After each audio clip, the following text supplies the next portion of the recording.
আসসালামু আলাইকুম everyone, welcome back to my channel. আমি কল্পনা জাহান। আজকে আবারও একটা রেসিপি নিয়ে হাজির হলাম। সবাইকে সাথে থাকার অনুরোধ রইল। আজকে আমি রান্না করব কাঁঠালের বিচি দিয়ে ডিম রেসিপি। এই রেসিপিটা কিন্তু খুবই মজা খেতে হয়। এইভাবে একবার কাঁঠালের বিচি দিয়ে ডিম রান্না করে দেখবেন, মাংসও হার মেনে যাবে, মাংস খেতেও আর ইচ্ছে করবে না, এত ভালো লাগে আর এত মজা হয়। এখানে আমি 8টা ডিম সুন্দর মতো সিদ্ধ করে নিয়েছি। আর এখানে কিছু কাঁঠালের বিচি আমি ভালো করে খোসা ছাড়িয়ে ধুয়ে পরিষ্কার করে নিয়েছি।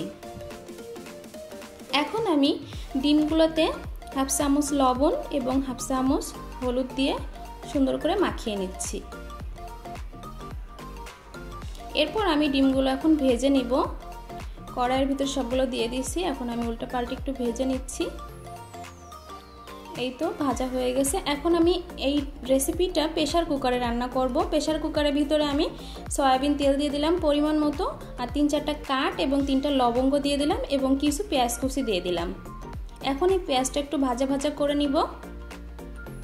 এরপর আমি শুকনো মরিচ বাটা দিয়ে দিচ্ছি 2 চামচের মতো, আদা রসুন বাটা দিয়ে দিচ্ছি 1 চামচ, জিরা এবং এলাচ বাটা দিয়ে দিচ্ছি 1 চামচ এবং স্বাদ মতো 1 চামচ লবণ দিয়ে দিচ্ছি।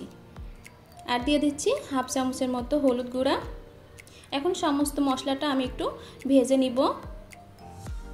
মশলাটা যতটা সুন্দর করে ভাজা হবে রান্নাটা ততটাই সুন্দর হবে। এ পর্যায়ে আমি কাঁঠালের বিচিগুলো অ্যাড করে দিচ্ছি। এখন মশলার সাথে কাঁঠালের বিচিগুলো খুব ভালো করে নেড়ে নেড়ে ভেজে নিতে হবে। ঠিক এভাবে আমি নেড়ে নেড়ে একটু ভেজে নিচ্ছি। এরপর যে আমি 2 কাপ পানি অ্যাড করে দিচ্ছি।